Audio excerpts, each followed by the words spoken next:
Good morning, good morning. Welcome back to Bissell Maple Farms YouTube channel. I am Nate. You're in my truck. I'm somewhere north of Mercer, south of Shakelyville, heading to Titusville. Picking up something for me this morning. I did it. I finally bought something for myself. I bought a four-wheeler. It's true. A used one. It's 22 years old, but it only has 143 miles. I've been looking for one because I've been looking to get a log arch to move some logs out of the woods at the farm without, like, low impact logging. So my dad had a couple loggers come in, give him some prices, and it just wasn't worth it to him. I can't remember what the numbers were, but it was, I'll put it down below. It was like $70 a tree or something it worked out to. I can't remember, and it just wasn't worth it to him. So I'm like, well, geez, Dad, I'll give you that, and we'll take it out one by one, and you get some of the wood for some of your woodworking projects. So that's kind of the plan. I think this is going to be fun. We'll be able to make some content for the sawmill. So for those of you who are just joining the channel, welcome. We're a maple syrup family, maple syrup farm. We tour sugar houses. We show our maple syrup operation, which is growing. We're probably the largest maple syrup company in the Midwest, which isn't saying much, but you got to start somewhere, right? Yeah, we're continuously growing, innovating. We have a great sales team, and opportunity just keeps coming our way, and we are built for scale. So I tell people we don't really have a maple syrup business. We have a people business, and that's the key. I've been trying to make myself not needed. So the need to be needed is powerful for an entrepreneur, especially at the beginning. And then you go through this transition. It's always transitioning. And eventually you're like, wait a minute. If I get hit by a bus, my family's not going to be taken care of. And then I'm like, you know what? Let's make myself not needed. And now it's gotten to the point where I have a couple lieutenants that I'm trying to make them see that it's too much risk for the business if they're needed every day. And, it's hard to switch off. Like, it's hard once you are in the groove and you're taking care of business, and then they almost feel like, well, what am I going to do? I'm like, trust me, you're going to have plenty to do. You're going to be teaching, coaching, training, building. This is an ongoing process. And they say you're not a leader until you create other leaders. So that's what I'm working on. But today, going to get a four-wheeler. I'm super excited. Ever since I was a kid, I want to say 16, I remember looking at the Kawasaki. They were called like Wolverines or something, or Timberwolves. I remember looking at those thinking, man, that'd be cool. But this one isn't that much newer. It's actually a 22-year-old four-wheeler, but it only has like 143 miles on it. I'm pretty excited. So $2,750. I didn't even try to get the price down because, I texted a couple of friends, called them, and they said, Nate, that's a good price. If you don't buy it, I will.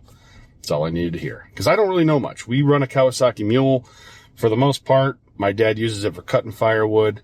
That's his trail runner. But having borrowed Fred's Honda, his is next size down, like a 350 or something. I couldn't believe how fast you could get around in the woods compared to the Mule.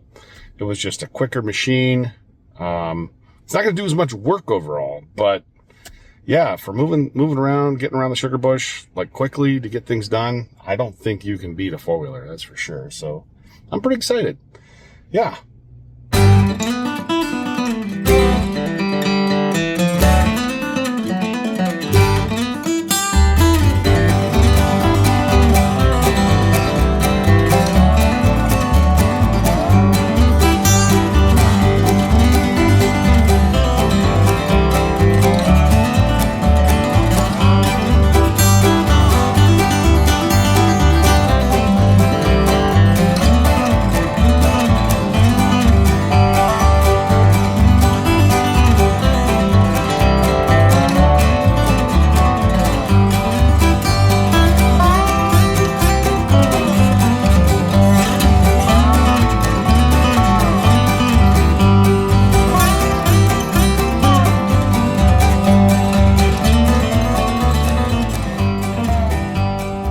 So Titusville, I think his name was Drake, was the guy that got the credit for drilling the first well. But if you actually look it up, the fella who drilled the well, his name was Bissell. Well, this ain't ugly. Dang. It's got 440 in it. What is it? It's a 9 Super Bee. Oh, no kidding. This is a Super Bee, huh? All right, I should have known. I could see it right there.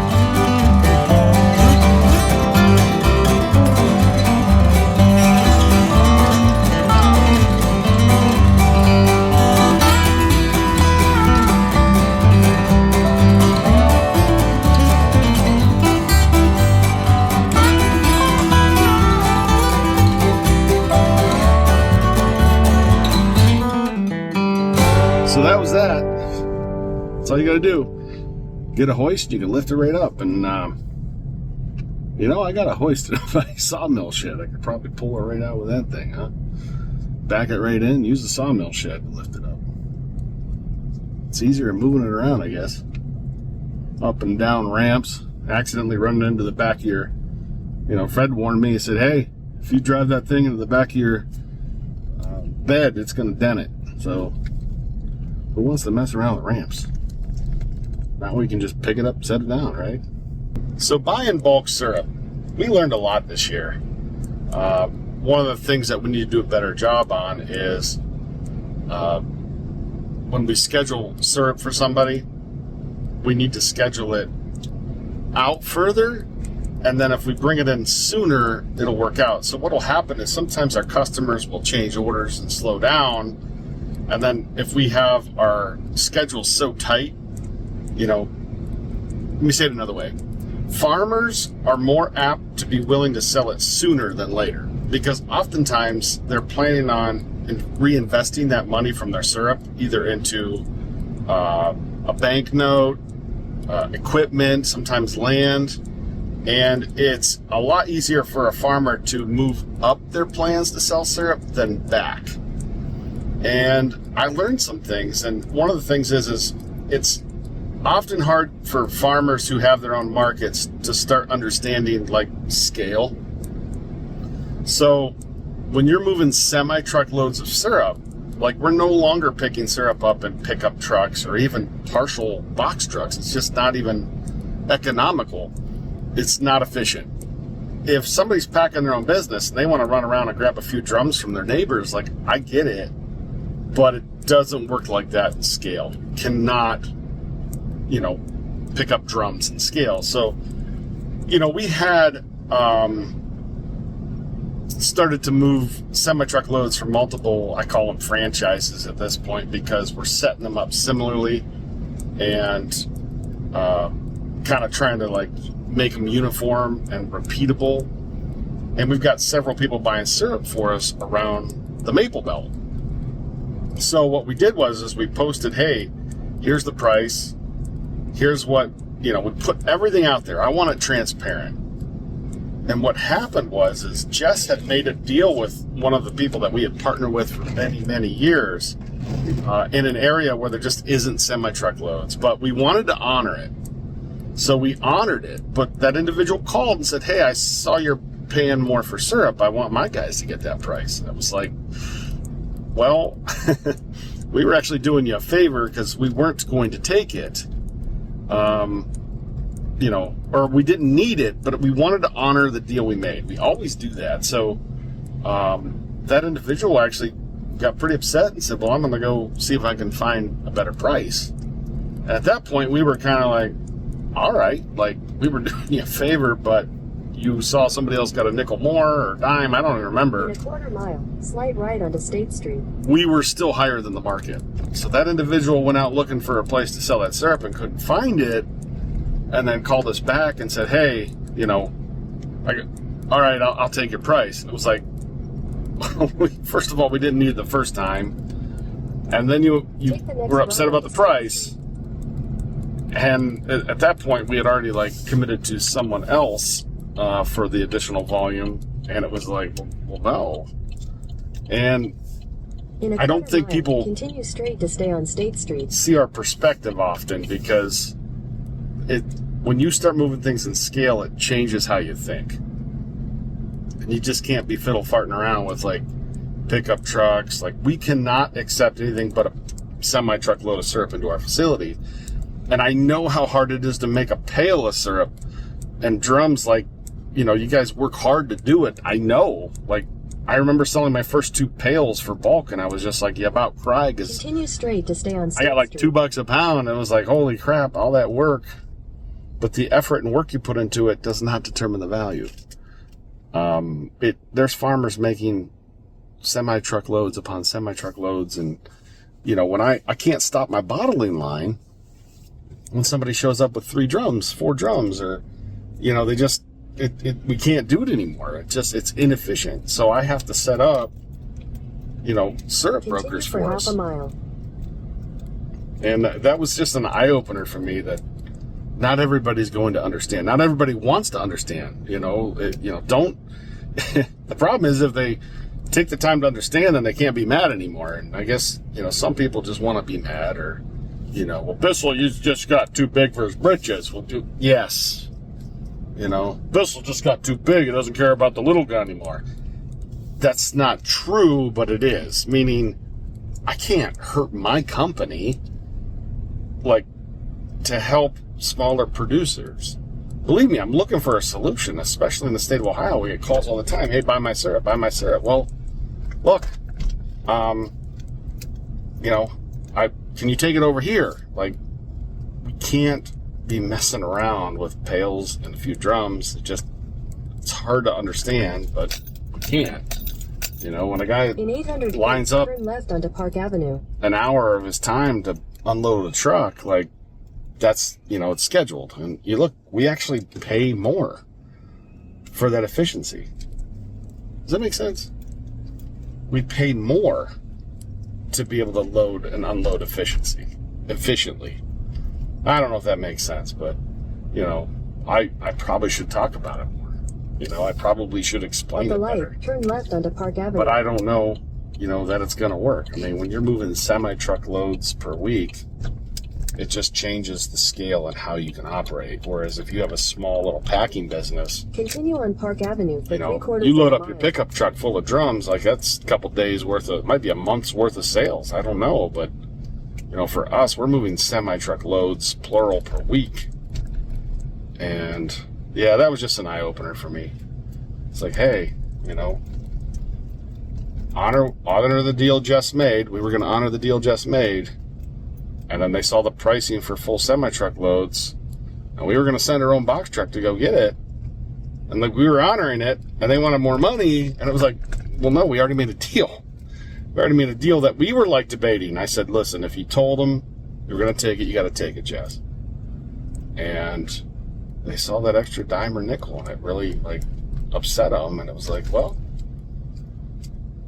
you know, we were doing you a favor, and they thought they were doing us a favor, you know, and I get that. Like, I do. I don't know. That's kind of like the heartbreak of, like, what got you here will not get you there. And then sometimes you outgrow people. And I hope the people sometimes, like, you know, even locally, it's hard for people to grasp. Like, our store is not what makes our business go.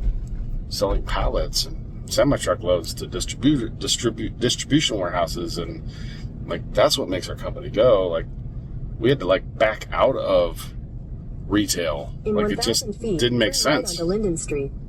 I mean, at some point we might do it again, but right now it just does not make sense to. And people think literally their $8 purchase of syrup is going to keep your lights on. And if they have expectations, like, you should see the Facebook things that we get. Why isn't your store open? It's like, because we don't make money doing it. And it's just awful. Like, people are upset with you. And you're just trying to, like, make sure your business is running efficiently. So I'm headed to a workshop with Alex and Layla Hormozy, which is a content creator I really like for entrepreneurship. They've really dug in and did a lot of work to get their content out there, and I admire it. Put this stuff on steroids, and it's a lot of stuff that I've heard and learned before from my mentor and from Vistage and from just leadership books, and, you know, a lot of it is kind of like repetition of stuff I've heard it before, but it's a good thing. Like, you need reminded, and I don't mind. I don't mind the reminder. So, yeah, I'm going to be heading to Vegas to take that class and hang out with some entrepreneurs for a couple days and, yeah, learn, bring back what I've learned. And, you know, it's about $5,000 to take this class, plus I have my flight, my hotel room. And I think there's a confusion. There's a lot of business content creators out there, and there are some scams. There are certainly some scams out there, you know. You need to visualize making money and like all this bull crap. And then there's people that actually do it, and I don't think a lot of people can tell the difference. You have to have discernment, like what's bull crap and what's real. I think there's some people out there preying on your hopes. You know, they're going to help you with your hopes, dreams, and butterflies, and then take a cut of the money you don't have to spend. And then there's some other content creators that they're legit. Like, the most important books that you can read for business, if you're an entrepreneur, are 7 Habits of Highly Effective People. This is my list. You need to truly understand the E-Myth Revisited. I think The Goal by Eliyahu Goldratt is an important book for any entrepreneur in manufacturing. If you're making something, you really need to understand your bottlenecks. But those 3 books have probably had the most influence on me as an entrepreneur. And then there's some other ones that, you know, I love Zig Ziglar. I used to listen to a lot of his stuff on tape. But 7 Habits of Highly Effective People is so profound that you'll understand where you are wasting energy and time. Principles, understanding what a principle is. That was a profound book. And it's amazing how much energy we waste on wanting things to be different or blaming other things. And who moved my cheese is another one. You know, when things change, some people sit there and go, who moved my cheese? Who moved my cheese? Who moved my cheese? And in a nutshell, it's basically about 2 rats. I think it's Sniff and Scurry. And they go in the maze every day. There's cheese there. Then one day they go, and the cheese has been moved. And one of them, Sniff just runs around going, who moved my cheese? Who moved my cheese? And Scurry says, man, I'm going to go find the cheese. So there's just 2 types of people out there. There's the people that sit there and say, who moved my cheese? And there's people that keep moving and go find it. And I just have little patience for the who moved my cheese people. Like, I can't, the world around them changed and they're just mad and everybody else is at fault. And even the statement I'm making, they will attack it. There's a waste energy on it, as opposed to maybe looking at themselves and going, hey, what could I do different? And I don't have time for people like that. It's just a waste of my energy. It's just awful. They're like a drag. They'll suck the life out of you. Nope.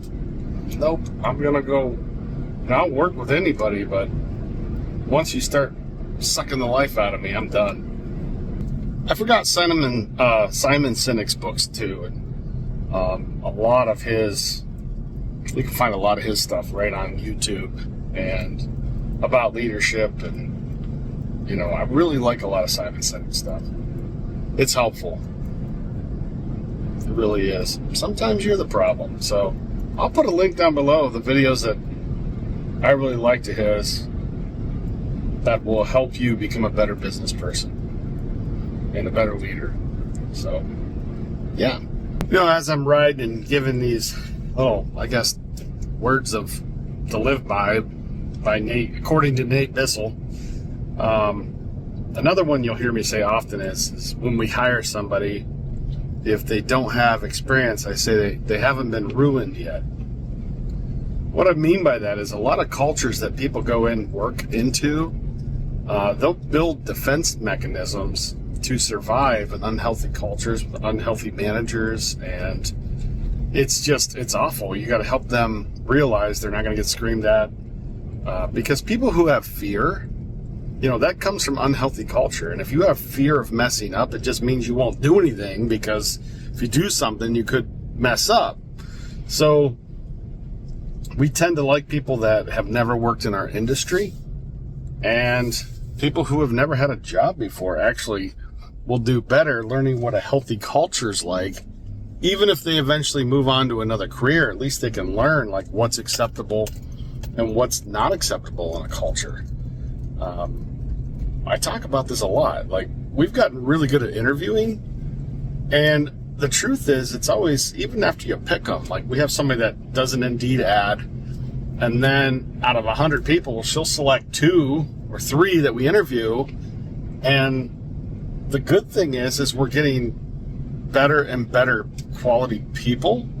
And, even if we don't pick number 2 or 3, I can at least recommend them to a friend with a business. So you talk about economic development. We're actually doing it, not from a, political standpoint or some sort of a, chamber of commerce. We're actually doing it and helping the industry grow and helping our communities grow, and, not taking away from any of those programs. Turn left onto Ohio 45 South. But we are doing it. So it's kind of nice to be a part of something where you can watch your county and your communities grow, and share. Like, we share. Another common thing I see, I was thinking about my mentor, Tim, and I have some people that I know really well that, rejected his wisdom 15 years ago, and they were focused on they rejected his wisdom for weird things, like, oh, he got lucky in his business, all these reasons as to why they shouldn't listen to him. Well, he said this, and it was like, I listened to him and I respected him, so I didn't really say anything, but I said to myself, man, it's like they can't even really see the truth. And my experience was totally different, and I went with it, and here we are 15 years later, and they're still toiling, and it's still everybody else's fault, and they're victims, and here I am, succeeding because he helped me get over my crap and grow and learn. If they reject him, and my business does well by following him, it creates cognitive dissonance. You're going to be like, well, Nate got lucky too, which, yeah, to a certain extent, but you'll actually have to keep consistent in your brain, root against my business and root against me. So if you have an opinion and something comes into focus that shows that your opinion's wrong, you either have to trash it or accept it and change. That's just the facts. I see it a lot. You have to have strong beliefs that are weakly held. If information comes in that's counter to what you believed, do you just lie to yourself to stay consistent? You have to be stubborn as heck to be an entrepreneur to begin with. But how do you rationalize it?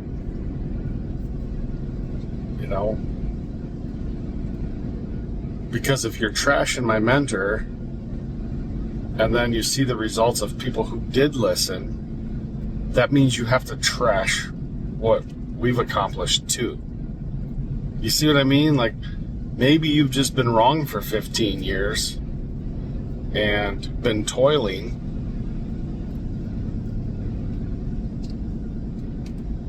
And I notice that people who I care about and I want to succeed, they will spend more time arguing with me than considering the words I'm saying could be true. They'll attack me.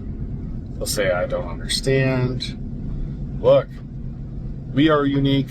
Our businesses are unique. but our problems are not. We think our problems are unique. Our problems are not unique. So it's just like it repeats. And when you've gone through it and come out the other side, you can sniff it, you can see it, you can smell it on other people because you were there.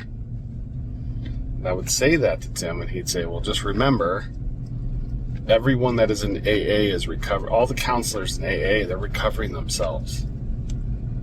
Like, you want to help people get to the other side because you've felt that pain, the agony, and you want to help people get through it. And I'm sure there are people that, misjudge or misunderstand what I'm saying. And I understand Tim a lot more now than I did 15 years ago, because now, like, I understood what he said when he'd say things like, yeah, people won't understand. They'll never understand. Like when they attacked him, and like, I get it. Like, you're a pariah, you're an outcast.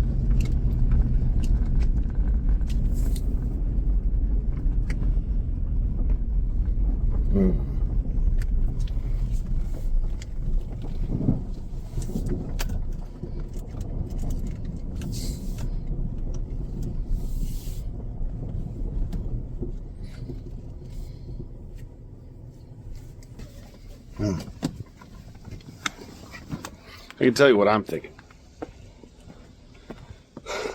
I'm thinking that I could drive this thing right off the back of this tailgate, right onto that trailer, and right off. Am I crazy?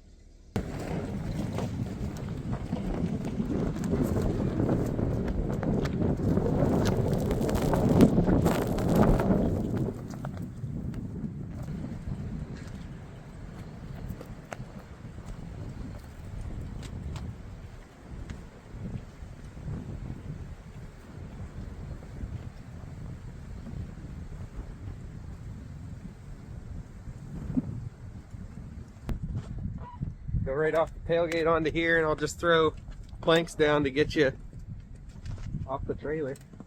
Yeah. More planks.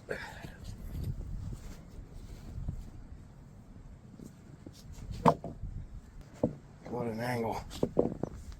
Trust that, huh? Can't be a redneck if you don't have a four-wheeler. You definitely can't be a redneck if you don't do something stupid with it right at the beginning. What else do they make them for?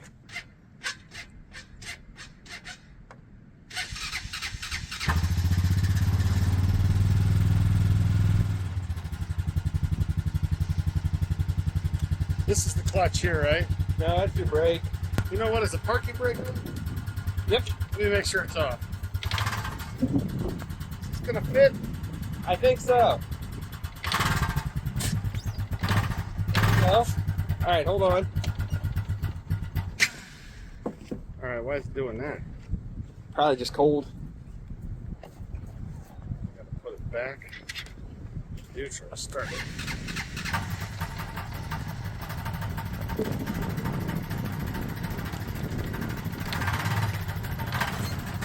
Good?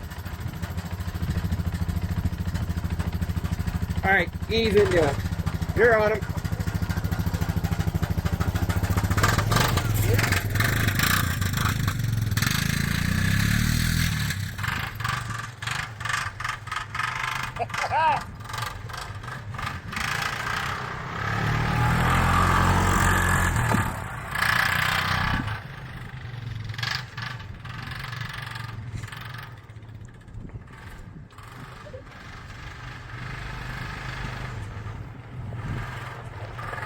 Kind of cold.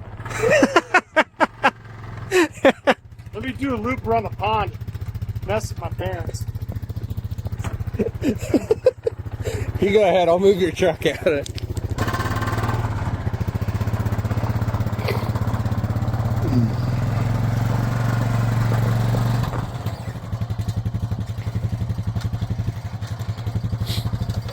Wrong way.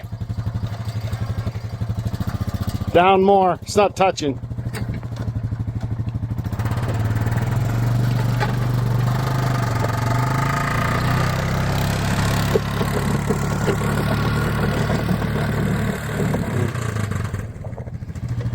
I don't even know it's in four-wheel drive. That's a good question. I imagine that's something like here. That's your lights. headlights. Start. What's that guy? That's your other lights. That's also your. Is it full-time four-wheel drive all the time?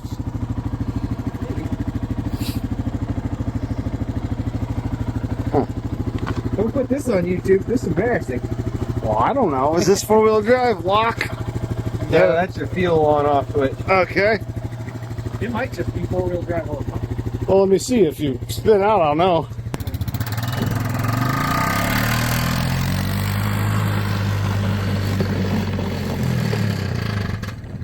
I can't tell. Yeah, I don't know.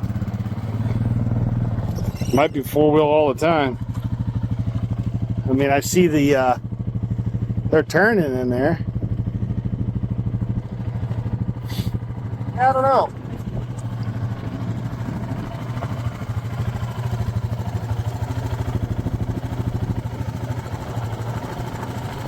What's all this? Odometer, hour. Don't know.